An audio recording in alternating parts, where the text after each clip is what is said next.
This is Amy with Pick and Time Flower Farm, and I'm here on this beautiful early June morning.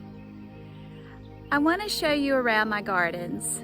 Now, keep in mind I'm a full-time teacher and we are just starting our summer break, so my gardens are kind of woolly in many places, but there are still some beautiful things that I would like to show you, even when the weeds are still there in and amongst the other flowers and things that are growing. But the fun thing about gardens is they often self-seed and things will come back every year. And if I haven't gone in and weeded, sometimes I'm surprised and something that I thought was a weed is actually going to be a beautiful flower. So I will show you the orchard garden where we have the fruit trees and all of the wildflowers and other flowers. Then I'll take you to one of the newer gardens and I'll show you around the driveway garden and tell you what my plans are for some of those areas as well. So come along with me. So here we are at the back of my orchard, and you can see the black-eyed Susans in the wildflower patch, standing up nice and tall. They're probably 4 feet tall, very striking. Behind them is one of our fig trees, and it does look like it's going to produce beautifully this year with many figs. And it is probably 10 feet tall now. It's really tall. Then there's the spiderwort that has multiplied with the purple flowers.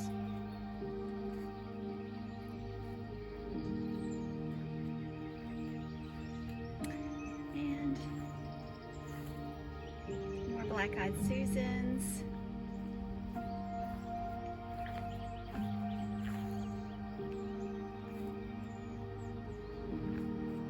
The little blue purple flowers there are flax, really sweet little flowers.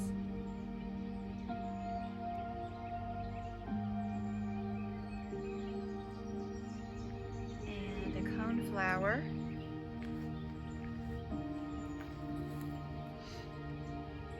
I have many coneflowers, but this one is beautifully presenting itself right now.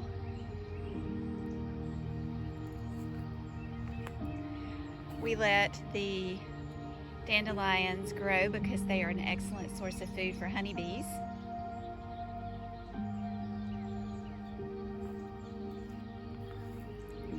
Gaillardia.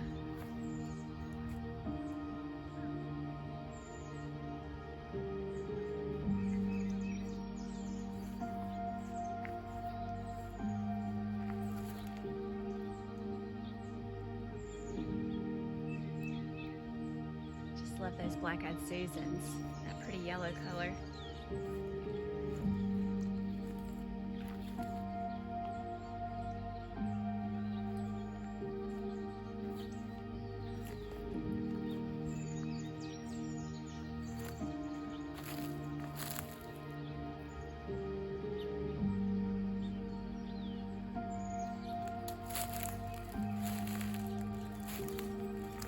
Heading over to the daisies. I think my cosmos is going to come back this year too, without me having to plant any new cosmos. It self-seeds. These Shasta daisies really need to be divided, and I'll show you in just a little while where I would like to plant some of these when I do divide them.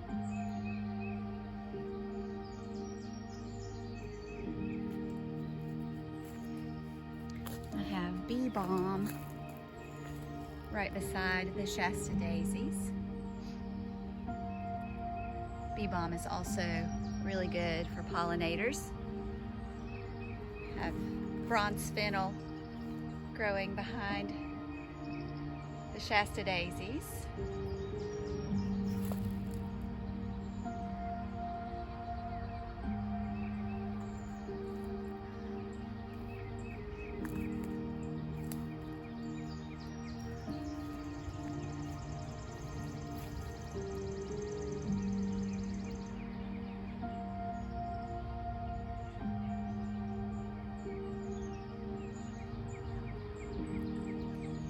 there's the row of lilies that haven't bloomed just yet.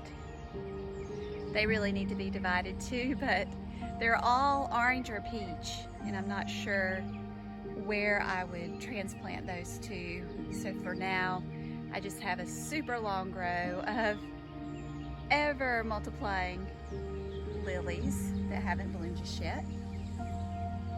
Here is my golden oregano. It makes a great filler and it smells great and it's edible. And then I have the purple salvia, and beside that is some silene blushing lanterns. And even behind that is a blueberry, loaded down with beautiful blueberries.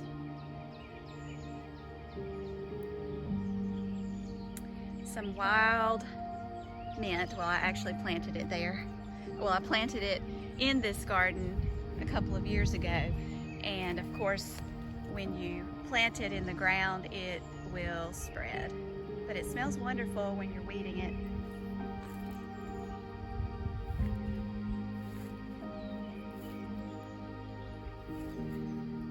Wading through a lot of weeds over to the rudbeckia. Love this rudbeckia.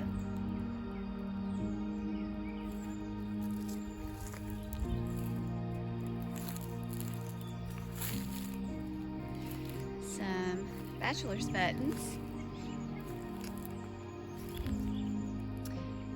Bachelor's buttons are still blooming from early spring. They were one of the earliest ones to bloom in the early spring, back in March and April, and there's a few still going on, but the wind has blown this one over into the lamb's ears, which also have pretty little flower tops on them and attract many bees. And I have this lamb's ear under an apple tree. Some little apples.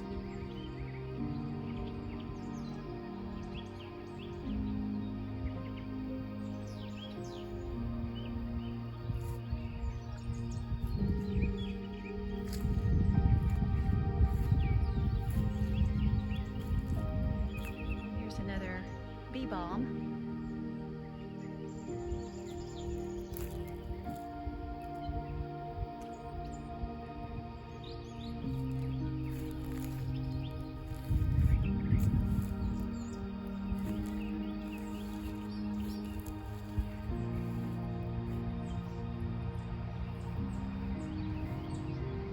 It's a beautiful morning, so I'll just step back from this garden for a moment to see the whole length of it. And yes, grasses and things are growing in this little meadow of bachelor's buttons, and that's okay. Then as we walk down this other side, there's not a lot flowering right now, but these are flowers to be, such as this gladiolus patch.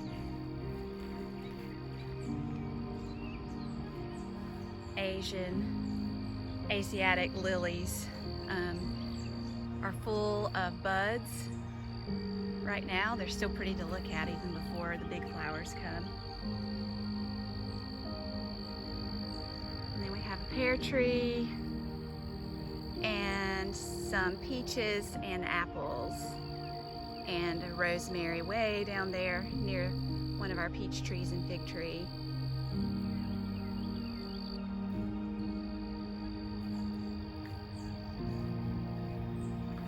Now, as we enjoy a little stroll over to my other garden area, I'll just tell you that one of our plans is to have a landscaper that I talked to yesterday come and help us with some of the wild overgrowth around here. So we'll pass by some of that wild overgrowth, but We have fields all around us too, which a local farmer gathers for hay for his cows. And so this is part of the field looking back toward our orchard.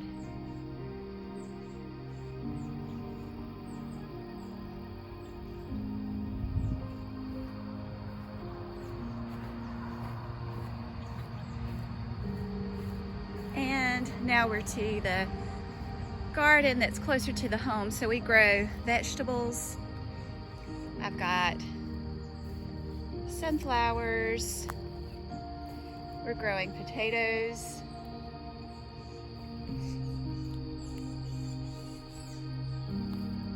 This is a newer raised bed this year. A local nursery owner, or his family owns it.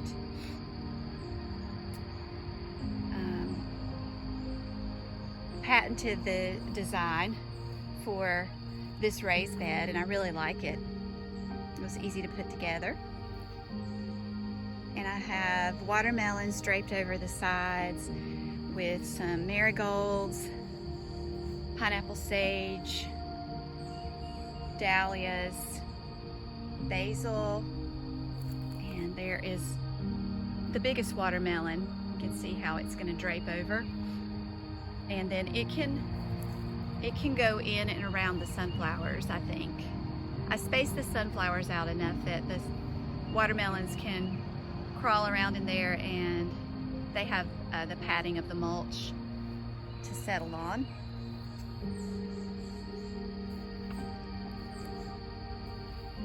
I don't know the exact number, but I think I have probably between 30 and 40 sunflowers.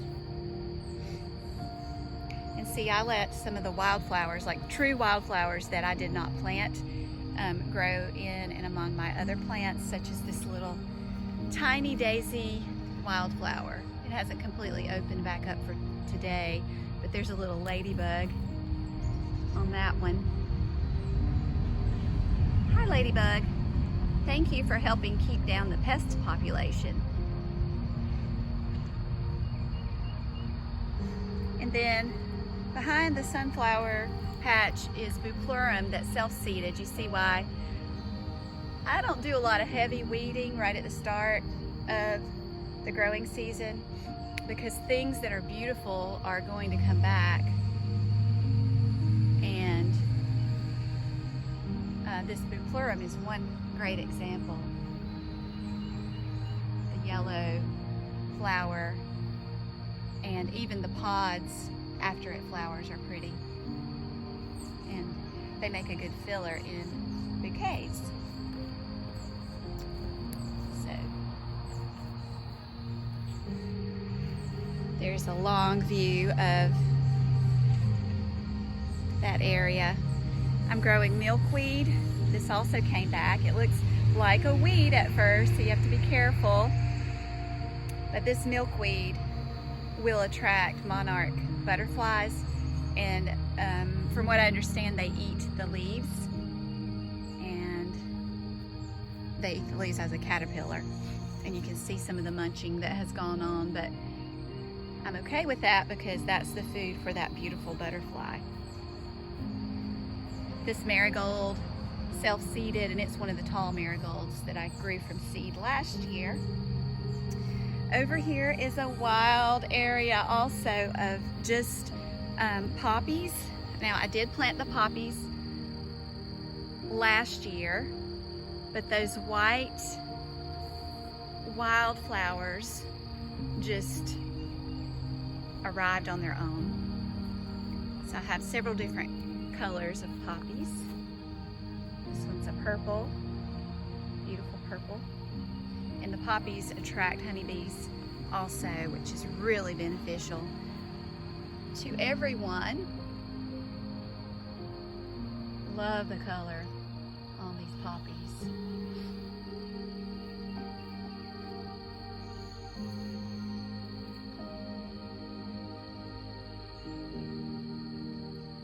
Just gorgeous.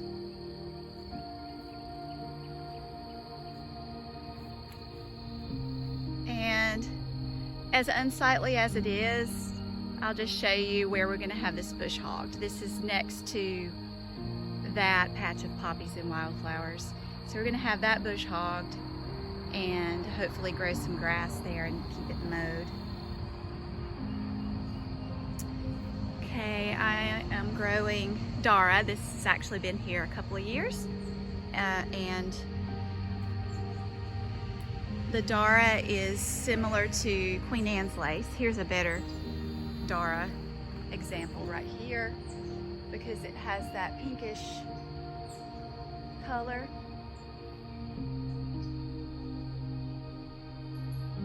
But I'm a Queen Anne's lace and dara and carrot family fan for sure. I love those flowers.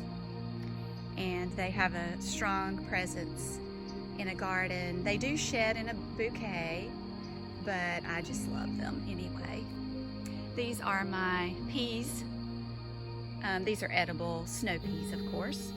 I don't really grow sweet peas, but these are the edible snow peas, and I have been harvesting off of these. There's a mammoth variety growing behind that Queen Anne's lace, and a Karubi variety, and they're growing up that trellis. Other things that are growing on the trellis right now, I have just planted cucumbers. This is a muncher cucumber right here, and next to that is a lemon cuke. And right now I have them planted next to this trellis, the same one that the peas are growing up, but I'll have to reinforce that as they get going. And also at the other end of the trellis is these beautiful hollyhocks. And so I have this dark maroon, almost black hollyhock that I've been enjoying for quite a while. It was one of the first things to grow and bloom, even when it was still very cold in late winter, and then they started flowering in early spring. But it's a beautiful plant. And here's another hollyhock with a lighter color. Very beautiful. It's a bit shorter than that dark maroon one. This has lots of petals, lots of layers.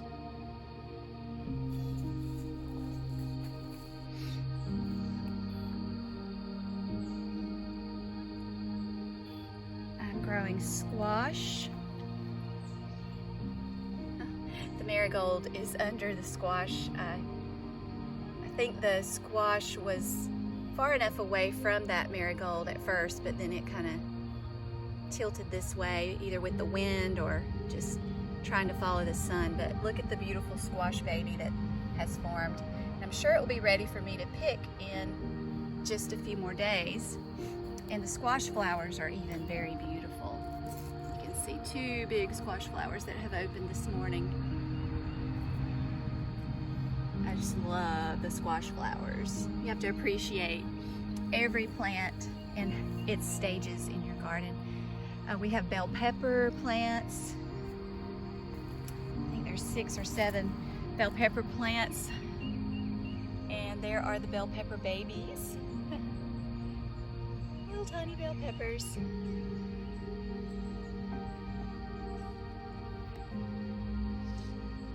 Beside those, I planted lemon basil, and there's a tomatillo. These are little seedlings that I grew indoors under lights, and they have been hardened off, and now they're in the bed beside the bell peppers. And we have onions beside our potatoes and bell peppers. And I am growing okra and sweet potatoes. So these heart-shaped vines with the heart-shaped leaves are my sweet potato babies. See, there's a zinnia that's self-seeded and it's growing right there, and that's just fine with me. And there's a close-up view of the bupleurum.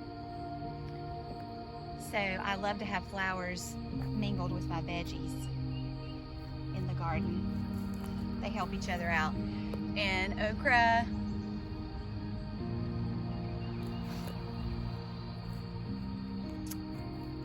Looks like something knocked one of my okra down. There is a rabbit, a local rabbit. That could be the one who did that. And then here is poppies that haven't bloomed yet. But the plant itself, I think this is a breadseed poppy. Plant itself is beautiful. I love that pod. And there's a beautiful peach dahlia, orange almost.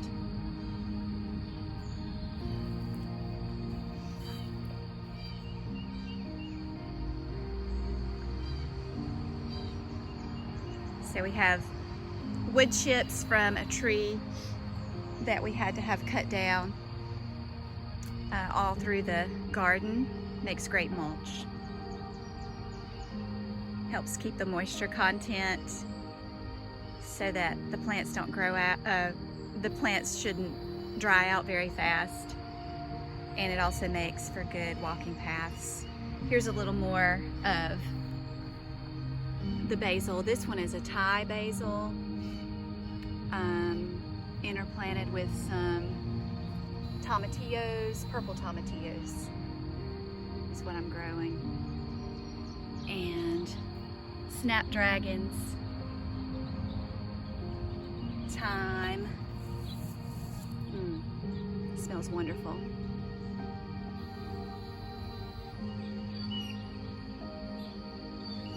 There's another poppy that is yet to bloom. It's in a shadier location. It's doing great, but I think that might be delaying the bloom right now.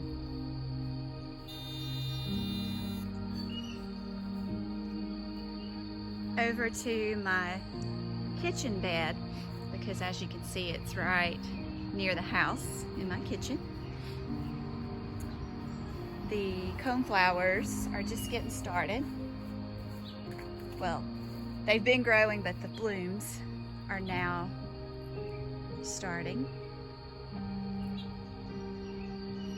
And coneflowers are wonderful producers, and they bloom for a long season here in western North Carolina.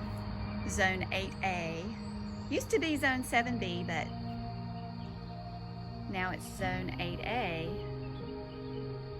And we had chives, but they've already flowered, and the golden oregano once again.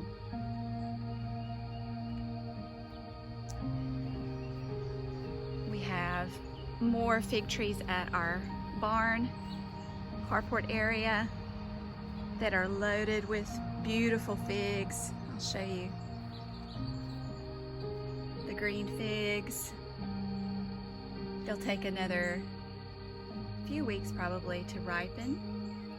And this is my little sidewalk garden where I'm growing alpine strawberries in planters. They're the small ones.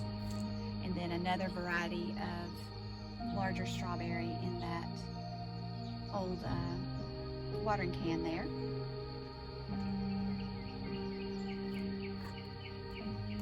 Petunias. Here's a close-up of a strawberry, alpine strawberry. And I've got that planted in a planter with a rose that has already bloomed once this season. Lilies that haven't bloomed yet. Hello, chickens. There's our chicken yard.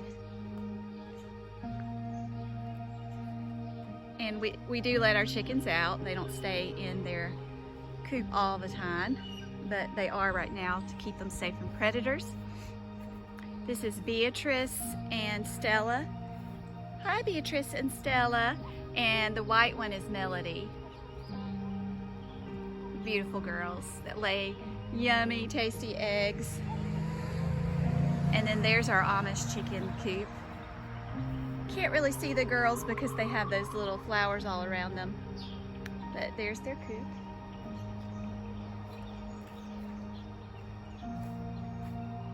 Here are these beautiful hydrangeas. They vary in color on the same plant, from purple to fuchsia, or very dark pink and dark purple.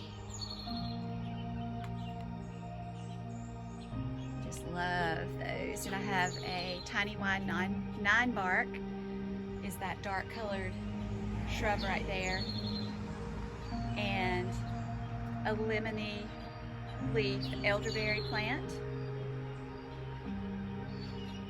This is my lime hydrangea that is a little bit behind the one that I just showed you, and another hydrangea. So they've not bloomed yet.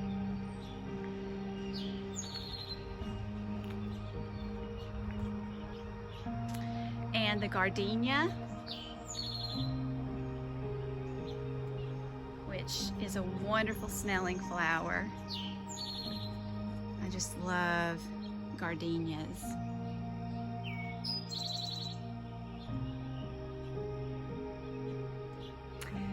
And this is my new bed, which I've yet to really tackle. But so far there are some irises, which this kind of iris won't bloom again till next spring, but I think it's a yellow iris. And I planted a couple of sunflowers in here. These are the kind that get really tall with really big flowers. But we had a tree cut down and we had it removed in April, so I have not gotten this driveway garden settled in the way I would like it yet. It's just a blank slate.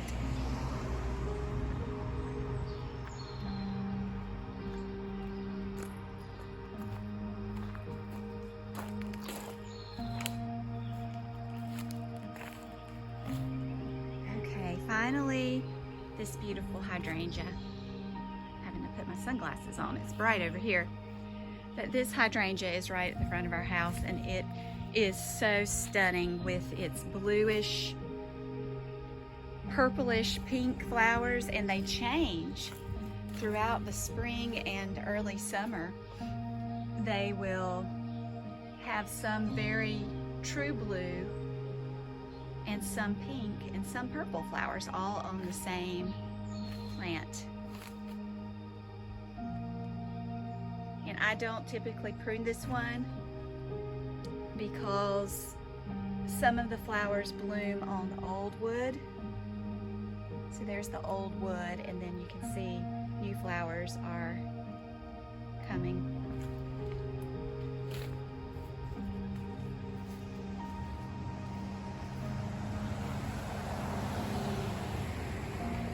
And here are the elephant ears.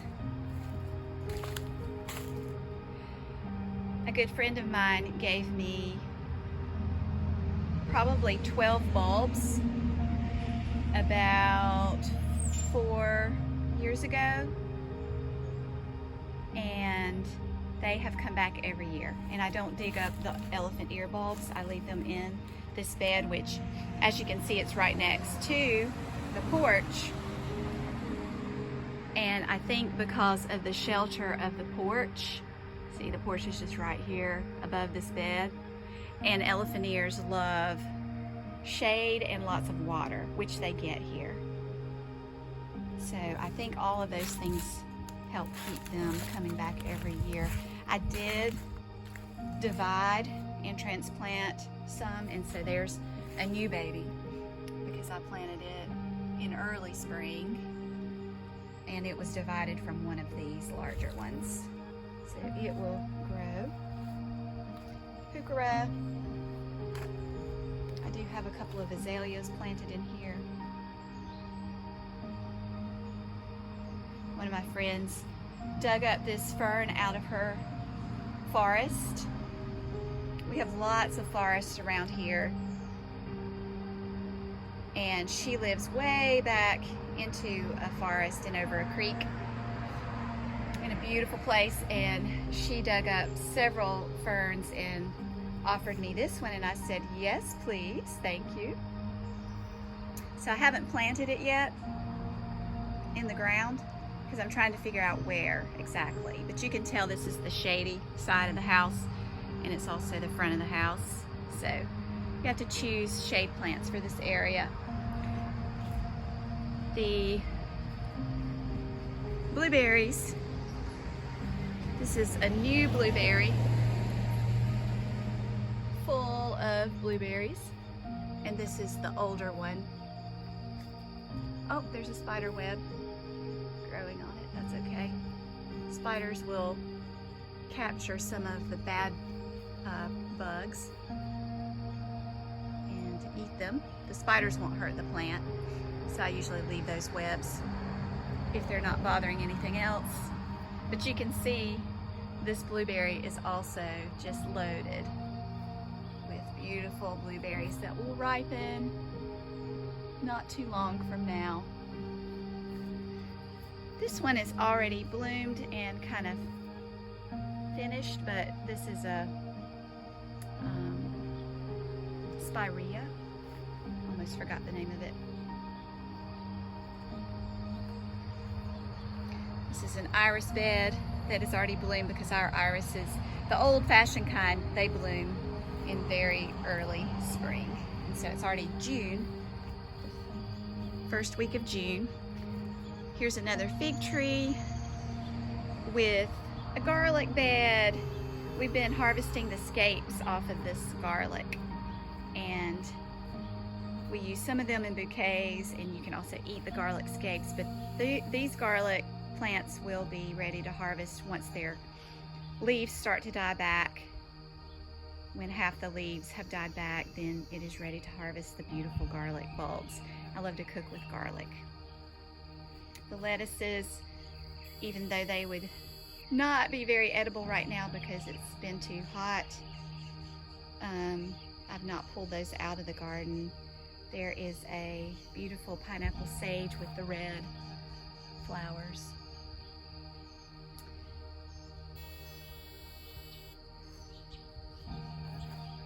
This is my lemon balm. There's a pink dahlia that I need to probably take off. I need to deadhead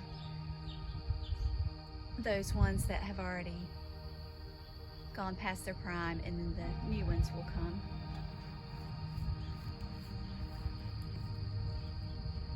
More snapdragons.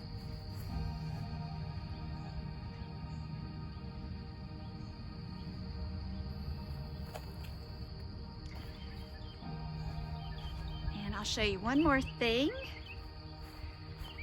On the picnic table, I have a tray. It is the last current tray, or I should say, the last tray that I grew starting in early April.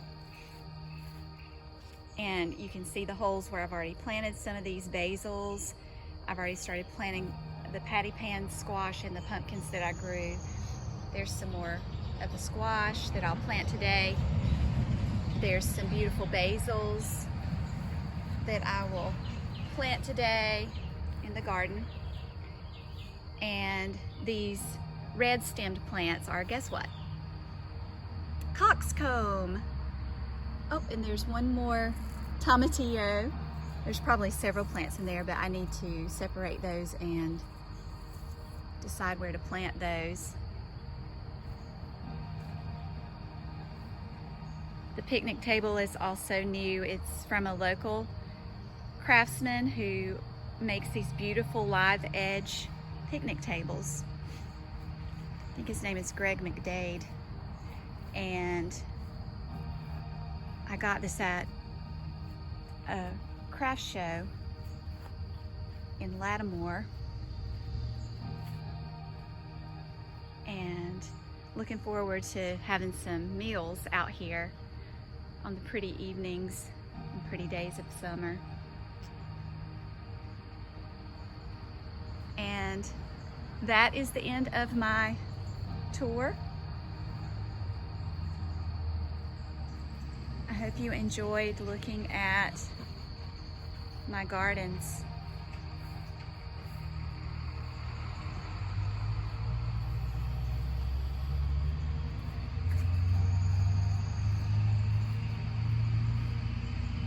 Have a wonderful day.